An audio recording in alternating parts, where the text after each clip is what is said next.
Pinili ko po na huwag na magbasa ng aking speech at magbigay na lamang ng mga simpleng mensahe.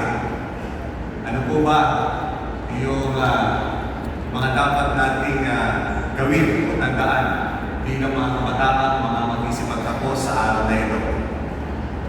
Una, magpasalamat. Magpasalamat tayo. Una sa Diyos, ikalawa sa ating mga magulang na nagsikap. Marami dyan hindi naman nakakaluwag sa buhay, pero kapag humingi ang anak, biglang nagkakaroon. Yan daw mga magulang, parang magician. Walang pera. Pero kapag humingi ang anak, nakakagawa ng paraan. Diba?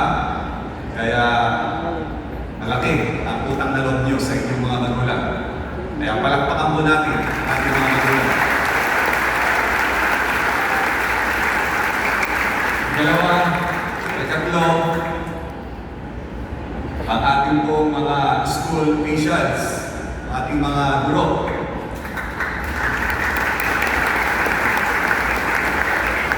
Ang pagiging guro, hindi lang po yan profesyon na dahil gusto mo magkaroon ng sweldo, kanselas at katapusan. Hindi po madali ang maging guro. Kaya ito talaga ay calling para sa mga teachers po natin. Maraming sakripisyo. Minsan nga, kung tutuusin natin, hindi sapat lahat ng benepisyo sa sakripisyo ng ating mga guro. Hindi lang naman yan sa school nagtatrabaho Karamihan dyan, meron pang take-home na trabaho. Pero ginagawa nila yan. At ito ang resulta. Mga kabataan mag-isipagtapos sa hapon ito. Kaya palakpakan natin, pasalamatan natin ating mga ito.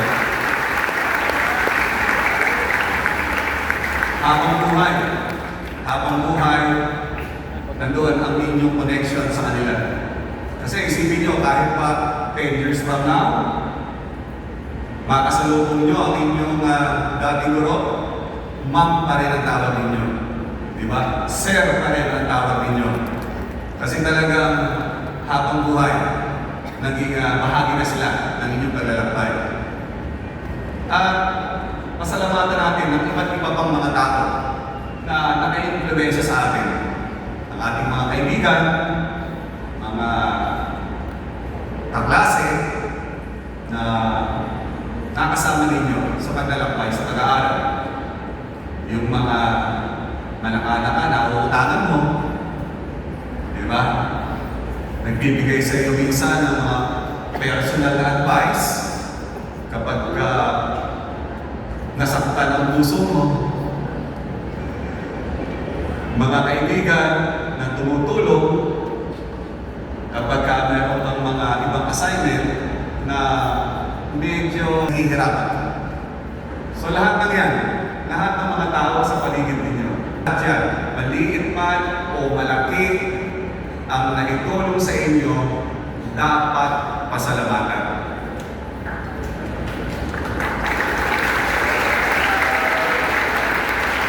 Kanina, balikan ko lang yung opening ko kanina.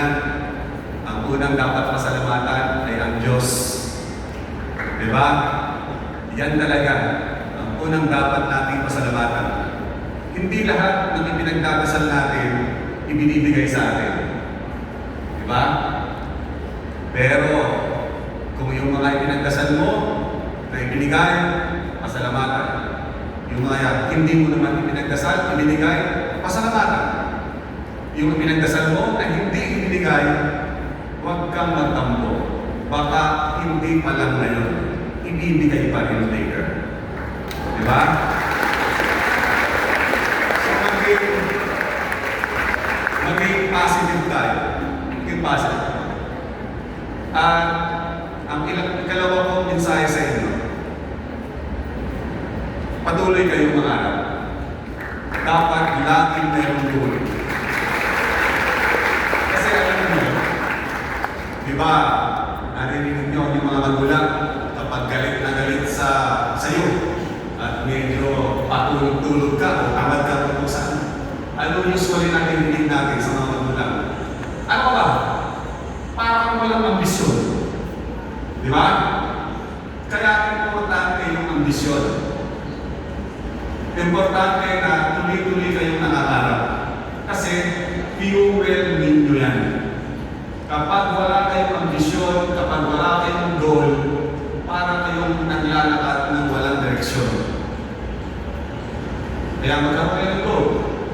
After graduation, mag-aaral pa kayo ng college, ang iba sa inyo, kung talagang mapos, kung talagang gusto nyo pa rin mag-aaral, mag-working student. Diba? Mag-apply ng scholarship program. Kung saan ang meron dyan. Hindi na nga kayo makakapag-apply sa akin dahil outgoing governor na ako. Diba? Pero meron pa rin dyan.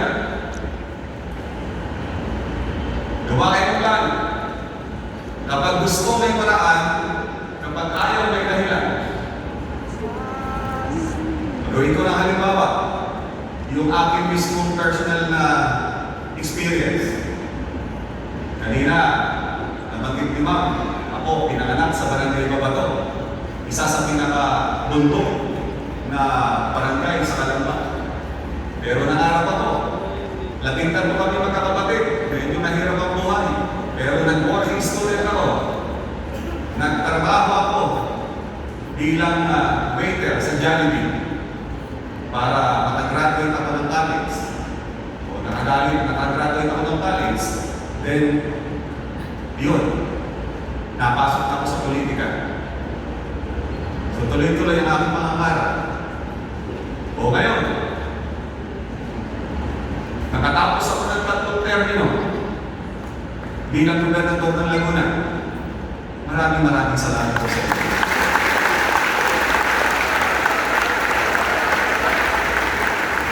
Ngayon, ginawa ko naman akong congressman. Diba? Sa Los Baños, Bae at Cabuyao, pinakamalaking lamang na nakuha ko ay dito sa Los Baños. Maraming salamat po sa inyo.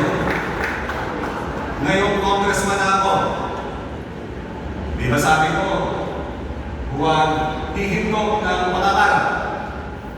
Ngayong congressman na ako, ano naman ang pangarap ko ngayon? Wala niyo. Ano?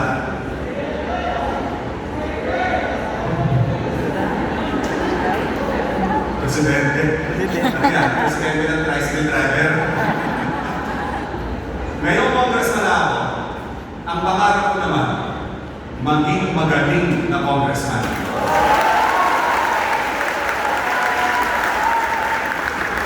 Diba? Naging congressman ka, yan ang destiny ko. Yan ang binigay ng Diyos sa pamamagitan ng tao. So, dapat patuloy pa rin ang aking pangarap. Kasi, kung ano man ang hinaharap ko pa, ay nakadepende yun sa kasalukuyan. Yung kasalukuyan ng pwesto ko, pagbutihin ko. Tulad ng ginawa ko nung ako'y gobernador. Kung ako ay naging pabaya na gobernador, palagay niyo ba, pagkakatiwalaan ako na maging congressman? Siyempre, hindi. Anak-anakan, kung ako ay gobernador pa naman ako, ng Jundere. Alam niyo, ang isang mamimiss ko sa pagiging gobernador, o walaan niyo kung ano yan. Ano yan? Ang mamimiss ko sa pagiging gobernador ko, yung mag-suspend ng klase.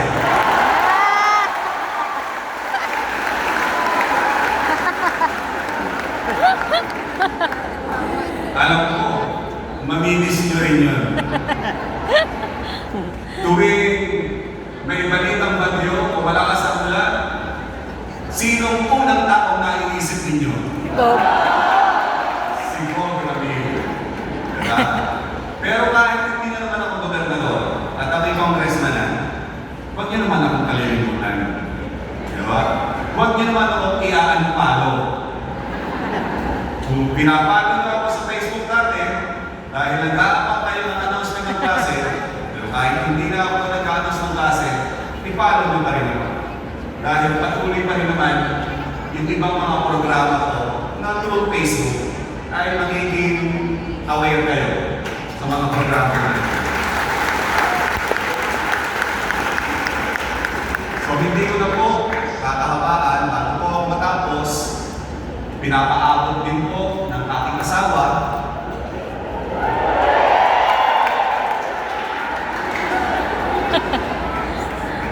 ang ating Congresswoman Ruth Hernandez ang taos-pusong pagbati sa inyo. Ba't ko na kami poksuhin? Baka kami mag-develop. Pero pinapaupo po ng aking asawa ang taos-puso na pasasalamat po sa inyong lahat. Dahil sa kanya po naging pagtakbo bilang gobernador ay talaga naman dito sa 2nd District. Landslide po siya. Nagkataon lamang na talagang ganon, kinapos po sa ibang lugar at meron nakatakda na manalo.